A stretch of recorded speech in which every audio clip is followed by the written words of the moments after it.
Doctor Nanasaheb Dharmadhikari प्रतिष्ठानतर्फे चिपळूणमध्ये महास्वच्छता अभियान संपन्न। यावेळी श्री सदस्यांनी 12,590 किलो कचरा गोळा करून दिला स्वच्छतेचा संदेश। यामुळे चिपळूण झाले चकाचक। महाराष्ट्रभूषण डॉक्टर श्री नानासाहेब धर्माधिकारी यांच्या जयंती दिनाचे औचित्य साधून रविवार दिनांक 2 मार्च रोजी चिपळूण शहर व परिसरात स्वच्छता अभियानाचे आयोजन करण्यात आले होते। शहरातील तब्बल 17 ठिकाणी 638 स्त्री सदस्यांनी या अभियानात सहभाग घेतला। स्वयंशिस्तीने स्त्री सदस्यांनी स्वच्छतेचं साहित्य वापरून स्वच्छता मोहीम राबवली। यावेळी 9,985 स्क्वेअर मीटर परिसरात आणि जवळपास 15 किलोमीटर रस्त्यावर 12,590 किलो कचरा गोळा करून चिपळूण चकाचक झाल्याचे दिसून आले। या कचऱ्यामध्ये 7,010 किलो ओला कचरा तर 5,580 किलो सुका कचरा गोळा करून स्त्री सदस्यांनी स्वच्छतेचा संदेश दिला। स्त्री सदस्यांच्या या कामगिरीबद्दल नागरिक तसेच प्रतिष्ठित मान्यवरांनी डॉक्टर श्री नानासाहेब धर्माधिकारी प्रतिष्ठानच्या उपक्रमाबाबत कौतुक केले।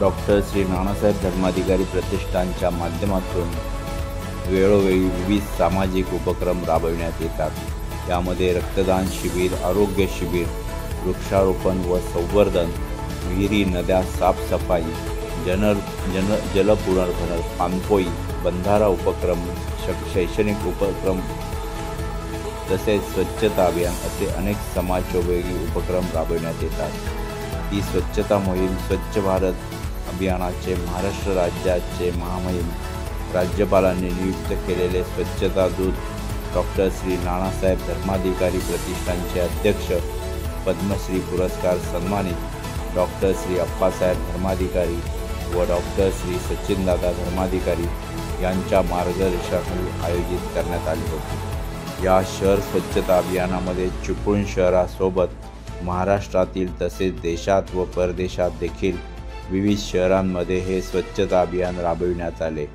या शहर स्वच्छता अभियानामध्ये चिपळूण तालुक्यातील सावर्डे, पाचाड, धामणन, वावे, आलोरे, लवेल, सती येथील श्री बैठकमधील हजारोंच्या संख्येने स्त्री सदस्य सहभागी झाले होते। प्रतिष्ठानच्या वतीने राबविण्यात येणाऱ्या या स्वच्छता अभियानामध्ये अनेक नागरिक देखील सहभागी झाले होते। या स्वच्छता अभियानामध्ये शहरातील सर्व प्रमुख रस्ते व शासकीय कार्यालय परिसर जसे की बस स्थानक, पोलीस स्थानक तसेच नगरपालिका आदी ठिकाणी स्वच्छता मोहीम राबविण्यात आली। या ठिकाणी स्त्री सदस्यांनी गोळा केलेला कचरा वाहतूक करण्यासाठी नगरपालिकेने वाहनांची उपलब्धता करून सहकार्य केले।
ताज्या बातम्या बघण्यासाठी राजसत्ता न्यूज चॅनलला लाईक करा, शेअर करा आणि सबस्क्राईब करायला विसरू नका।